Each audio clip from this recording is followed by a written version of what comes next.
हमारे साथ हैं धनराज पोल्ट्री फार्म सतना के ऑनर मिस्टर दिशांत सिंह बघेल। तो आज हम पूछते हैं कि इंटीग्रेटेड फार्मिंग में इन्होंने अपने फार्म में क्या क्या डेवलप किया है, मैनेजमेंट कैसा है ना, और क्या प्रॉफिट इनको मिल रहा है। तो सर, आपका जो ये फार्म है जी, टोटल कितना एरिया है इस फार्म का? ये देखिए 7 एकड़ में मैंने डेवलप किया है जी। और 7 एकड़ में मेरे पास सबसे पहले मैंने पोल्ट्री से स्टार्ट किया था। और पोल्ट्री में मैं देसी ब्रीड पालता हूँ, मैं ब्रॉयलर नहीं पालता हूँ। देसी ब्रीड में कड़कनाथ है, हैदराबाद का बनराजा है, कॉकरेल है, चेब्रो है। तो मैं इस तरीके की देसी नस्ल के 5-6 हज़ार मुर्गे पालता हूँ। और फिशरीज़ में मैं मेरे पास 2 तालाब मैंने बनाए हुए हैं 1.5 एकड़ के। तो उसमें मैं यहाँ पे वियतनाम की मछली पंगेसियस, तो पंगेसियस पालता हूँ, ग्रास कार्प, कामन कार्प, रेहू, कतला और रूपचंद और सौड़। तो ये वैरायटी मैं यहाँ पालता हूँ। ठीक है। और गोटरी में मेरे पास जो हमारे विंध्य प्रदेश में जो बकरी पाई जाती है, उसके अलावा जो राजस्थान की सिरोही प्रजाति है, जिसको कहते हैं कि बकरी की सबसे अच्छी प्रजाति, जल्दी वजन गेन करती है और दूध भी अच्छा देती है, तो वो प्रजाति मैंने पाली हुई है। और इसके अलावा मैं एक परंपरागत जो खेती है जो हर किसान करता है वो मैं खेती करता हूँ। और साथ में मैं इनसे जो जैविक खाद भी तैयार करता हूँ, केचुआ खाद जिसको बोलते हैं। अच्छा, जैसे पोल्ट्री का जो अपना वेस्ट मटेरियल निकलता है उससे आप खाद बनाते हैं? जी, जो बिछावन जिसको बोलते हैं हिंदी में, जो मुर्गा बीट करके जो भूसी होती है धान की, तो उस पर बीट करता है। फिर जब मैं बैच बेचता हूँ तो वो पूरी भूसी जब इकट्ठा होती है तो उसको मैं जैविक खाद के रूप में जो केचुआ खाद वर्मी कंपोस्ट बनता है उसका उपयोग मैं उसमें करता हूँ। बकरी की जो गोबर लेहड़ी जो बचती है तो उसको भी मैं उपयोग करके केचुआ खाद के थ्रू उसको खाद बना लेता हूँ। और अपने जो मेरे खेत हैं, धान की फसल हो चाहे गेहूँ की फसल हो, वहाँ पे मैं उपयोग करता हूँ। और मछली वाले तालाबों में भी वो खाद उपयोग मछली में भी वो तालाब उपयोग होती है। इसमें ये भी मैं करता हूँ कि मान लीजिए मेरा मुर्गी मर जाता है, तो मुर्गी मर जाता है तो मेरे यहाँ पंगेसियस मैंने पाली हुई है, तो मैं इसको साफ करके मुर्गी को पंगेसियस को खिला देता हूँ। तो जो इधर वेस्टेज था मेरा उधर भोजन बन जाता है। मान लीजिए मछली मर गई, निकालते वक्त कुछ भी है, तो मछली को मैं सुखा के उसका पाउडर बना के जो मुर्गी दाना मैं यहीं तैयार करता हूँ, तो उस मुर्गी दाना में मैं वो पाउडर यूज कर लेता हूँ। तो मेरा इस पूरे फार्म में कोई भी चीज़ वेस्ट नहीं होती है ना। मतलब एक वेस्ट दूसरे सिस्टम के लिए उपयोगी हो रहा है ना। और आप यहाँ मतलब जैसे आपने ये फार्म स्टेब्लिश किया, तो कैसे आइडिया आया कि आपने नौकरी छोड़ दी अपनी, एक हाई प्रोफाइल सैलरी की नौकरी छोड़कर आपने इस तरफ ध्यान दिया, क्यों? मतलब देखिए, मैं 17 साल तक मैं कुछ टेलीकॉम कंपनी और आईटी कंपनी में था। 2-3 स्टेट हैंडल करता था।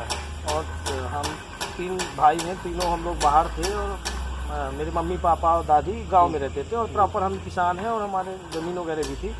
तो ये सच कहूँ तो ज़मीन से जुड़ा हुआ व्यापार करने की मैंने सोची थी। और चूँकि मुझे नॉनवेज से प्यार था तो ये नॉनवेज फील्ड में मैं आया। और जो माननीय प्रधानमंत्री मोदी जी का जो सपना था कि किसानों की आय दोगुनी करनी है ना। और अभी बाद में उन्होंने जो आत्मनिर्भर भारत की सोच युवाओं में या भी लोगों में डाली है, तो उस परिकल्पना को पूरा करने के लिए मैंने ये खेती के साथ आय कैसे बढ़ सकती है ये मैं प्रयोग करके यहाँ दिखा रहा हूँ। लोग आते हैं, किसी को अगर पोल्ट्री का नॉलेज चाहिए, फिशरीज का चाहिए, गोटरी का चाहिए, पहले मुझे चूजे लेने के लिए हैदराबाद जाना पड़ता था, लेकिन आज मेरे ज़िले के किसानों के लिए ये सुविधा है कि अगर आप मुर्गी पालन, मछली पालन और बकरी पालन ये कुछ भी करना चाहते हो, सीखना चाहते हो, तो आप सिर्फ धनराज पोल्ट्री फार्म आइए। आपको मुर्गे के बच्चे मिलेंगे, आपको बकरे के बच्चे मिलेंगे, आपको मछली के बच्चे मिलेंगे, इनकी पूरी जानकारी मिलेगी। आप यहाँ रहिए, यहाँ सीखिए, यहाँ पे देखिए, तो आपको प्रैक्टिकल ए से लेकर जेड तक की इस व्यापार की पूरी कहानी आपको एक ही जगह पे मिल रही है। अच्छा सर, आप जैसे आपने ये फार्म स्टेब्लिश किया तो निश्चित सी बात है कि बहुत से लोगों को आपने रोजगार भी दिया होगा, है ना। तो ऐसा करके मतलब आपके ज़िले के जो भी किसान या फिर जो भी बेरोजगार लोग हैं वो इच्छा जाहिर करते हैं कि हम आपके साथ काम करना चाहते हैं? बिल्कुल बिल्कुल सर, मैं आपको बताऊं पांडे जी की 6 किसान जो युवा लोग हैं मेरे ज़िले के, उन्होंने मुझे देख के पोल्ट्री फार्म बनाया है और लोग मुर्गी पालन की दिशा में आगे बढ़े हैं। 3 किसानों ने मेरे थ्रू मछली पालन सीखा है। तो मैं 9 लोगों को अपना ये व्यापार सिखा चुका हूँ। और नौकरी की बात है तो मेरे पास करीबन 11-12 लोगों की टीम है जो ये काम को हैंडल। आपने ये प्रोडक्शन हुआ आपका, ठीक है, मुर्गी का, बकरी का और मछलियों का, तो इसको सेल करने का क्या चैन है आपके पास? लोकल मार्केट या फिर आप इंडस्ट्रियल सप्लाई भी करते हैं? नहीं, मैं मुर्गी पालन में मेरा जो ज़िले का होलसेल है, तो मुझसे कुछ 10-12 लोग जुड़ गए हैं, तो मैं उनको बेचता हूँ। ठीक है। और मेरी खुद की भी सतना ज़िले में एक शॉप है, वहाँ से मैं रिटेलिंग करता हूँ। साथ में मैंने ये समझा कि इसको कैसे बढ़ाया जा सकता है, क्योंकि मैं सेल्स में था 15-17 साल। तो मैंने इसको जितनी बोर्डिंग स्कूल हैं और जितने चर्च हैं, जितने क्रिश्चियन एसोसिएशन हैं, और क्योंकि मैं जानता हूँ कि क्रिश्चियन ब्रॉयलर कम पसंद करता है, तो यहाँ से सिंगरौली हो, चाहे सतना हो, रीवा हो, पन्ना हो, टीकमगढ़ हो, तो यहाँ जितना भी क्रिश्चियन एसोसिएशन है और जितना उनकी स्कूलें हैं, जितनी उनकी बोर्डिंग स्कूलें हैं, हर जगह मेरा माल जाता है। तो ये मैंने एक एक्स्ट्रा एडिशनल उसमें पुट किया है।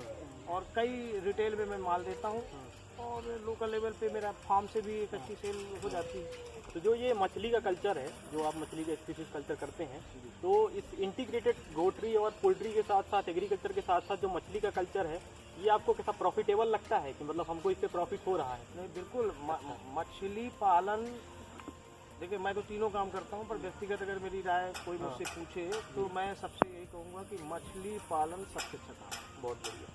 मछली पालन इसलिए अच्छा काम है कि देखिए, अगर आप 5000 मुर्गे पाल रहे हो तो 5000 मुर्गों को आपको सुबह और शाम देखना पड़ता है कि किसी मुर्गे में कोई बीमारी तो नहीं आई, क्योंकि एक भी मुर्गे की आई हुई बीमारी तुम्हारे फार्म में आ सकती है। बिल्कुल। तो थोड़ी सी मेहनत मुर्गी पालन में ज़्यादा होती है। मछली पालन में क्या है कि अगर आप समय रहते आप गोबर का यूज़ कर रहे हो, खली का यूज़ कर रहे हो, चूने का यूज़ कर रहे हो, और आप उनको खाना दे रहे हो, दाना दे रहे हो, तो उनको अगर भोजन की व्यवस्था प्रॉपर कर रहे हो तो मछली 7 से 8 महीने में 1 किलो की हो रही है। बिल्कुल।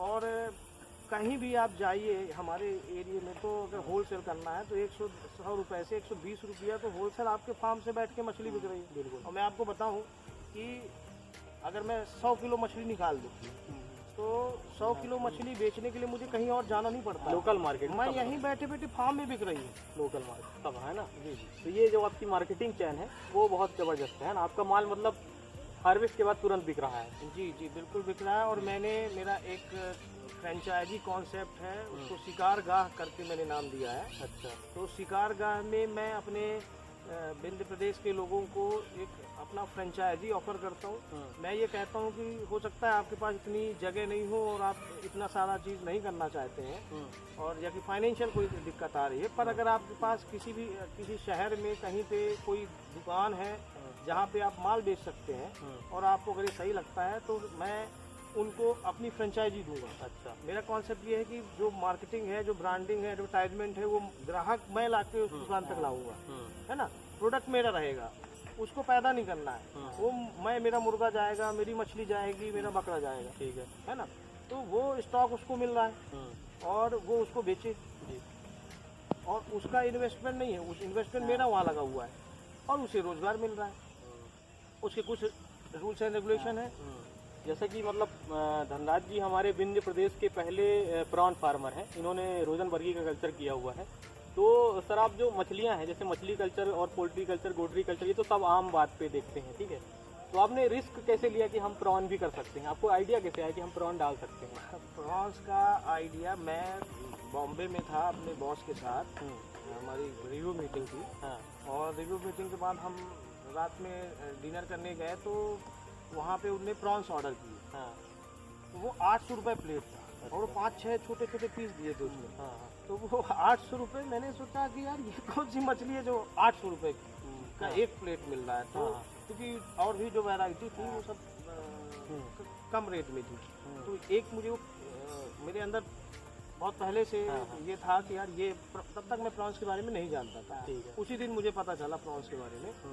और जब मैंने ये सब काम स्टार्ट किया तो मुझे ये लगा कि मुझे वो प्रॉन्स करना चाहिए और एक कुछ नया ऐसा करना चाहिए जो, क्योंकि मैं लोगों से ये नहीं कहता हूँ कि आप प्रॉपर मछली पालन करो तो सिर्फ रेहू कतला नयन पालो, क्योंकि आपके ज़िले में यही बिकता है। ठीक है, आइडिया विद इनोवेशन। भारत देश में पिछले 15 साल में जो भी बड़ी कंपनियां हुई हैं, है ना, चाहे आप फ्लिपकार्ट ले लो, चाहे ओयो ले लो, गोआईबो ले लो, जिस कंपनी का आप नाम ले लो, ये उनने जो भी एक नॉर्मल आइडिया था उसमें कुछ नया प्रयोग किया है। अब मैं इस जिले का पहला किसान हूँ जो मैं झींगा उत्पादन करता हूँ। मैं इसलिए करता हूँ कि मैं लोगों को ये बताने जा रहा हूँ कि अगर आप प्रॉपर मछली पालन करते हो, लेकिन अगर थोड़ा सा आप पैसा लगाओ, थोड़ी और मेहनत करो, और अगर आप वो मेहनत करने में सक्षम हो तो आपका मछली बिक रहा है 150 रुपये किलो, प्रॉन्स बिक रहा है 1000 रुपये किलो। अब उतने ही समय में आपकी मछली बिक रही 150 रुपये किलो और प्रॉन्स बिक रहा है 1000 रुपये किलो। तो आपने जैसे जब बच्चे डाले थे उसके बाद टाइम ड्यूरेशन के बाद आपको अपने प्रॉन में ग्रोथ दिखी, मतलब एक सफिशिएंट ग्रोथ दिखी? जी बिल्कुल सेटिस्फाइड हैं आप अपनी? मैं बहुत सेटिस्फाइड हूँ। और मेरे पास अभी स्कैम्पी प्रॉन्स है, तकरीबन 300 ग्राम की एवरेज साइज है। बहुत बढ़िया है, जो कि काफ़ी अच्छी साइज है, क्योंकि मैंने पहली बार किया है। तो आखिरी क्वेश्चन ये है कि भविष्य में अगर युवा आपके पास मछली पालन और झींगा उत्पादन के उद्देश्य से जुड़ना चाहते हैं तो क्या आप उनको मौका देंगे? एक भविष्य का क्या प्लान है आपका झींगा पालन और मछली उत्पादन में? नहीं, मैं बिल्कुल अपने सभी युवाओं को ये कहना चाहता हूँ कि अगर आप ये काम करना चाहते हैं और आप में वो इच्छा शक्ति है तो आप बिल्कुल आइए। आपको जो जानकारी चाहिए, धनराज, मेरा फेसबुक में पेज है धनराज पोल्ट्री फार्म, बिल्कुल मैं लिंक दे दूँगा। हाँ, तो धनराज पोल्ट्री फार्म का पेज है फेसबुक पे, आप उसको देखिए और जो जानकारी चाहिए आप आइए, यहाँ लाइव देखिए, सीखिए।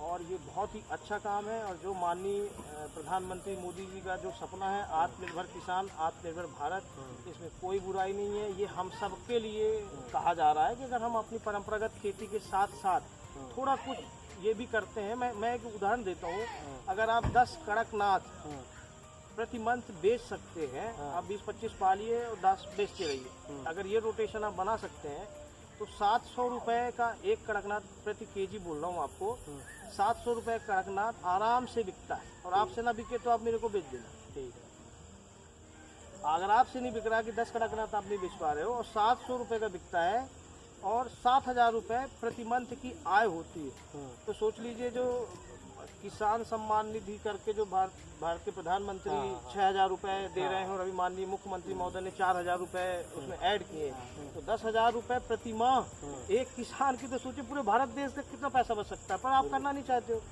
तो वो इसलिए सरकार को ये खर्चा करना पड़ रहा है। तो चलिए, बहुत बहुत धन्यवाद और आपको भविष्य के लिए शुभकामनाएं। आपको जब जैसी जहाँ जरूरत पड़ेगी तो हम सब आपकी सहायता करेंगे। और जो लोग आप जुड़ना चाहते हैं हम उनको आपको कांटेक्ट देंगे, वो आएंगे आपके फार्म पे मछली पालन सीखेंगे और आपकी गाइडेंस उनको जरूरत रहेगी। ठीक, बहुत बहुत धन्यवाद।